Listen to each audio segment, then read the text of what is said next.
Gentlemen, we are ready to start. My name is Victor Karamaji.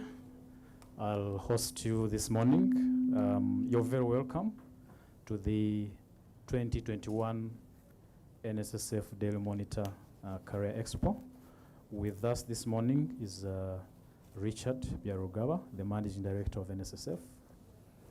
He's joined by Tony Glenclose, the Managing Director of the National Media Group in Uganda. And Tony is accompanied by Moses Sesanga, the Head of HR at Monitor, and Lorraine, the Brand Manager at Monitor. Thank you so much for joining us this morning. Our program is really short. And I'm joined by who? You're joined by Joseph Untale. Joseph. Joseph is the Acting Head of Marketing and Communications. He's around in the corner just in case. Thank you. Our program is really short. Will be addressed by Richard first, given that he's the host. After that, Tony will address us as well. Then we'll go into the question and answer. We hope to be done within about 30 minutes. So thank you once again for joining us. Over to you, Richard. Thank you. Thank you so much, Victor. Tony, thank you so much for honoring our invitation and joining with us this morning. Ladies and gentlemen, you're welcome to the launch of the 10th NSSF Daily Monitor Career Expo. 10 years we've been at it. This is a decade that mark our partnership with Makerere University, Uganda Christian University, and Chambogo University. We started off the Students Career Expo 10 years ago. Our aim was to prepare the students for the world of employment and entrepreneurship. This expo has been expanded to 12 universities, and we've had an impact on tens of thousands of students and young people around Uganda. I'm so pleased to announce that the 10th NSSF Daily Monitor Career Expo starts tomorrow, Wednesday the 24th of March, until the 26th of March this year. We are cognizant of the fact that COVID rules the world, and it's permanently changed the way we live, the way we work, the way we even socialize. And therefore, the theme for this year is pretty responsive. It is repurposing your career goals to the new normal. And we all know what the new normal is. Just a little bit of a quote for you. The Harvard Gazette recently said that remote working, the shift from brick and mortar as we know it to online retailing and telehealth is now the new normal. So all the things we used to do in buildings, we do those home and a lot more. The common factor that's driving all this trend is digital technology. Fortunately for us, all young people are much better at technology than I will ever be. I always use the example of my daughters. They're so good at technology, and it always baffles me how they always sort it out. So young people can sort it out in the technological space and also take advantage of the opportunity that the digital space offers us. Therefore, the NSSF Monitor Career Expo is a great starting point for young people on this journey. This year, we'll focus on three main areas. One, helping young people to pursue new ideas beyond their university degrees. Number two, preparing young people for the current versatile job market, and it is versatile. And then thirdly, and most importantly, making sure that young people have capabilities that are able to match what is being thrown at them by the new changing world. The topics that will be discussed by experienced speakers with expertise will range from technology, business, startups, banking and innovations, and a lot more to enable our young people to really find opportunities where they can thrive.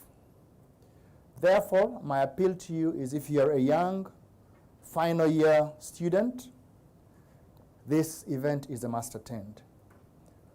Like over the past 10 years, over 167,000 university students have had a head start by getting involved in this expo. So it is really a place where you can begin your career and become really good. The entrepreneur and career defining and also financial literacy knowledge is invaluable at this stage of your life. I'd like to make a few notes. The expo has helped university students to kickstart their journey, also to financial literacy. And over 68,000 of them have registered with NSSF through this expo and have accumulated, and wait for this, they've accumulated over 23 billion shillings in savings. So I think it's really, really a good time to come in and begin on your savings journey and on your journey to becoming financially independent. I therefore urge all university students to participate in this year's edition by simply registering through our website, www.nssfug.org/Career Expo 21. And students can also continue their learning journey through our free financial literacy program that empowers our members and the general public to make sound financial and investment decisions. To our partners, the Nation Media Group of Uganda, thank you so much for working with us on this journey over the last 5 years. I look forward to inspiring many more young people. And thank you, and I'd like to ask you to make a few comments now. Thank you, Richard. Thank you. Good morning, everyone. Is it still morning? Yeah, morning, everyone. Thank you.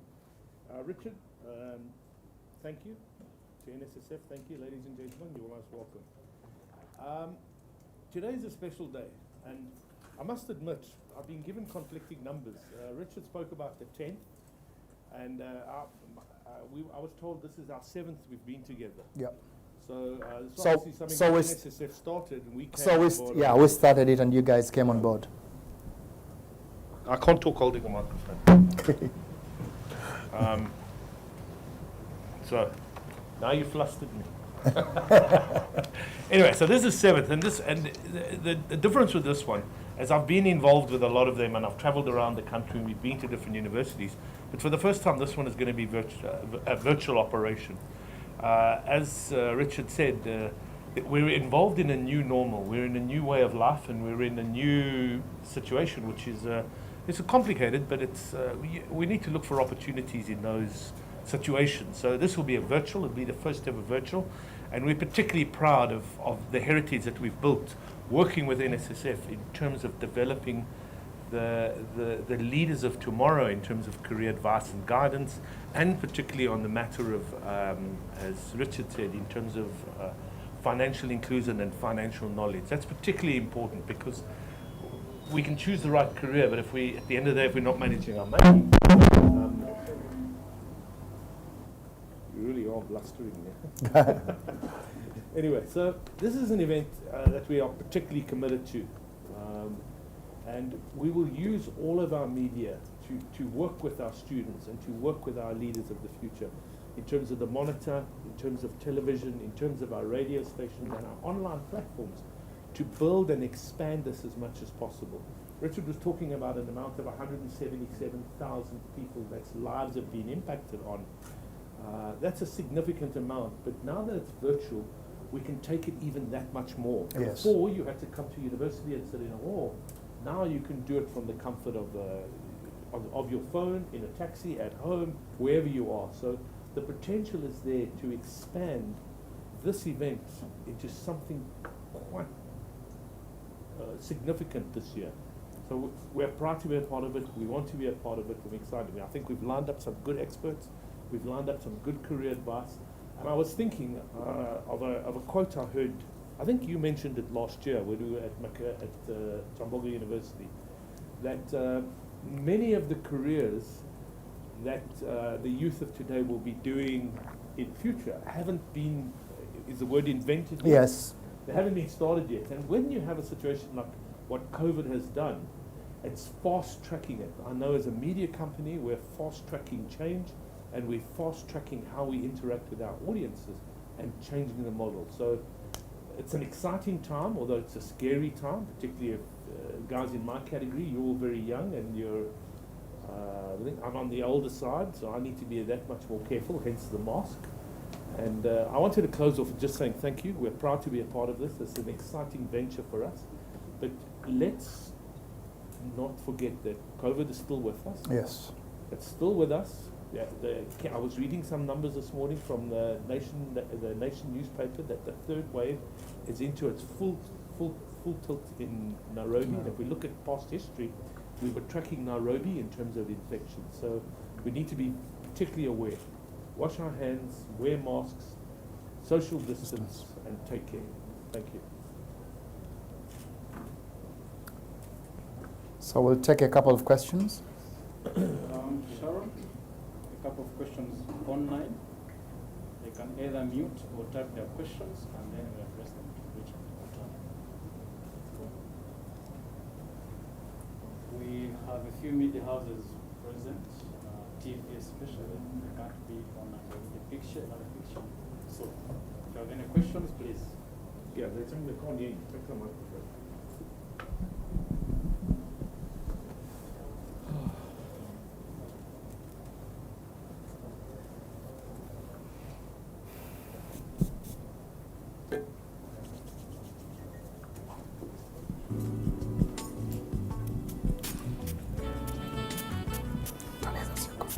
Thank you. You're a lifesaver. Thank you.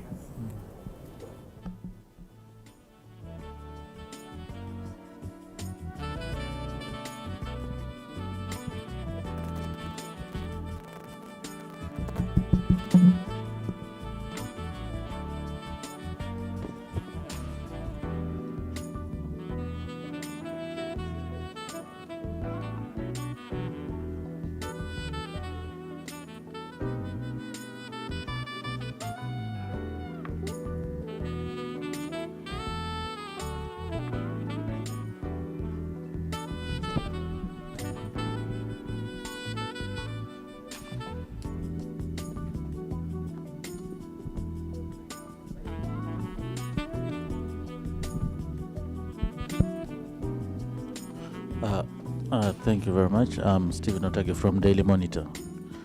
I have a couple of questions. One, how have the universities responded to how has it impacted on the universities in terms of helping them address the career needs in the universities?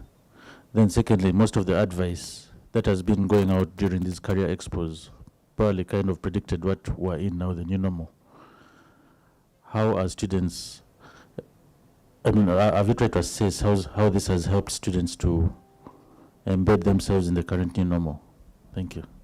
Well, I'm glad that some of these things we foretold. I recall just in our organization at the NSSF, I told my staff about 5 years ago, actually 5 years ago, that the new normal would be branchless, In other words, there wouldn't be branches, but we would continue to serve our customers, which is what we did during the COVID situation.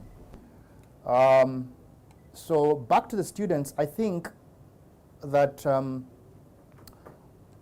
the universities, have been slow. Of course, we know the disadvantages of the environment because obviously you need very good technology to be able to provide student education during this period. But the numbers do demonstrate that penetration of internet is going up. I think the last time I looked, the numbers were coming to almost 20 million in Uganda on a population of 45, maybe 50, who knows. So the tools are beginning to be available. I think the students, the universities need to take advantage of these tools.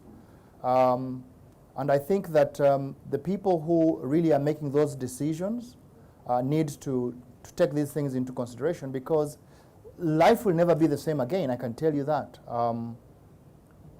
In fact, I think that the world has been almost blessed to really have got this to shake us up, because although we were adapting, we were not adapting that quickly.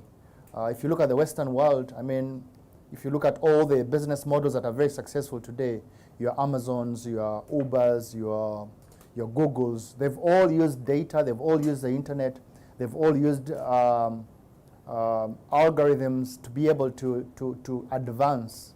And I believe that that is the only way, you know. I made a speech last week to an audience of African entrepreneurs, and I mentioned that today the country that distinguishes itself in making sure that it is innovative, thinks outside of the box, uses the tools that are beginning to be available to us, digital space. Forget about oil. I think data is the new resource that everybody needs, and there is a lot that we can do with it to do a lot better. You know, you can see, I talked about telehealth. You can see food. You can see transport. You know, there's so much you can do with technology, and guess what? The world is so full of problems. So I think I mentioned this last year as well. If students can find a way of solving the everyday problems, then they will not only help the world become better, but they'll also make sure that they become wealthy, because that way they can make a lot of money for themselves. So I think universities need to take heed, look at the opportunities that this presents, and think outside of the box of their current thinking. I don't know whether, Tony, you have anything else to say. Yeah, to a certain extent. What is the building falling down? I think they're trying to do some maintenance work. Serious maintenance work. Anyway, so look, the universities, although will try and assist in career development post-university, their priority is education. So they're educating those students. So although there's some assistance and there's some help every now and then, the university's main priority is to educate those students and make sure that they're armed with sufficient knowledge.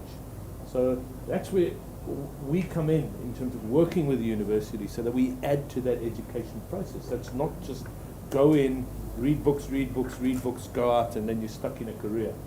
So that's why we're involved in encouraging the universities, but also encouraging individuals to take responsibility themselves, to look and join and come and be a part of something that's bigger, so that they're thinking about a career. And you know, your degree doesn't have to define your career. Yes. I know many doctors who are in business. My brother-in-law's an anaesthetist. He's never practiced in his entire life. He runs an internet company.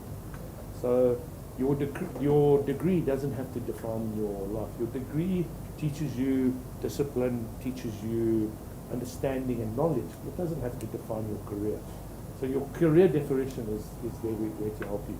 And then I attended a course last year, just a short one-day course on innovation, and there was a very interesting quote which I wanted to bring up, which innovation is not new things. Innovation is new ways. And if you look at all of these successful companies that are making using data and growing their businesses, none of them are new things. You know, before you hailed a taxi, now you use Uber. Before you went to the shop to buy your goods, now you use Jumia as example, or Amazon, or whatever. So they're all new ways of doing the same things. So we need to be constantly looking at those opportunities and saying, what do we do every day, and how do we do it every day, and what are the new ways of doing it, and how can we use data to improve that, and how can we use technology to improve it, and how can we make money from it. That's the key, I think. Does that answer the questions? Thank you, Richard and Tony. There are questions online. Julius from The Independent asks, any future plans for getting to other students, especially non-university students? That's Julius from The Independent. Emerald B asks, what should we expect in terms of top-notch mentors this time around? What areas? I think, Richard, you touched on that. Thank you. Okay, so the first one was on the people that are below a university, extending it. Obviously, we've now gone to 12 universities. When we had a brick and mortar event, in other words, we were going to the universities, it was a lot harder to increase because of the, it's a 1 week event, and you've got to take the people, the people who are doing the talking, and to the different universities. So 12 was really stretching it over 1 week period. I believe that now we're making it a virtual event. The sky is the limit. We can go full blast, and I'm hoping that anybody who sees the current link put there as many people as they can, because there will be something for everybody. So I think that the very first time that we're running this as an online, as a virtual event, as a virtual career expo, therefore we will be appealing to as many people. And what I'd like to see is, what will the numbers be once we've finished? The other question was the areas. Okay, so the areas, we know we've got so many people. And I would say that for me, the best part is in the startups, all right? A lot of ideas in the startups. We've got some really, really good guys who are really doing some innovative stuff in the startups around Kampala and Uganda. So we will be getting some of them to come in there. Because what the startups do is that they train our students to understand that you can think outside of your universe, right? Just because you qualified with a business degree doesn't mean that you can't think of solving a medical problem through the use of technology and making a startup, starting a startup which will revolutionize how to diagnose cancer, for example.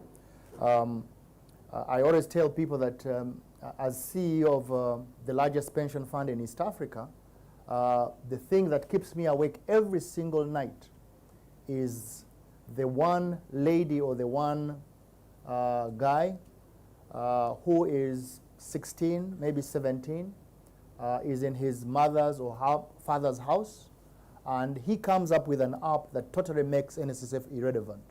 In other words, turns up with an app which will provide a pension plan to every single Ugandan, and suddenly NSSF is out of business. Because that's a possibility, right? That's what keeps me awake. So for us as NSSF to keep ahead of that competition and continue to think, we've got to think like that 16-year-old or 17-year-old. What is he thinking? So one of the things we've done is to introduce innovation in our company to make sure that we've got people who are young, who can think about the solutions, and then we incorporate those solutions within our own processes. And I believe that that is the huge opportunity that we are giving to the students who are coming out from the university, to think like they can take on the world, because they can.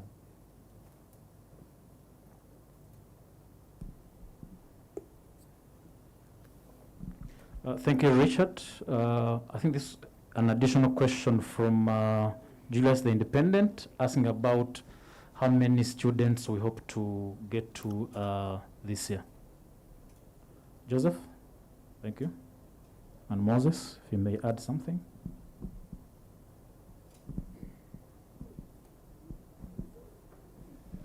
Thank you very much for that question. I think from the Independent. Yeah, we expect to have close to 4,000 students to attend the expo through our online Zoom platform. However, we expect that after the expo ends, we shall have that content run on our social media platforms where more other students will be able to access this information. Thank you very much. So 4,000 plus. And if I can just add to that, bearing in mind, because this is an online and virtual event, there's a massive multiplier effect. Yes. Whereas before, if you were at the event, it was done. Now, it's online. So somebody can access it in a year's time. So it's a multiplier effect. So you're constantly reaching more and more and more and more people, because the virtual nature allows for that expansion. Thank you. Tadeo, I think, asks a question that has been touched on. We have over 40 universities in Uganda. Does NSSF and Monitor have any plans to reach out to other universities? I think you touched on that, given that we are I did. Now that the logistics aren't a big problem, I think we can extend this to the 40 universities, definitely, for the future.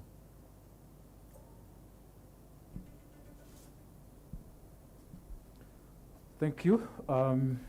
Any more questions from the gentleman we have here? Okay, thank you so much, everybody. Just a minute, yes, Sharon.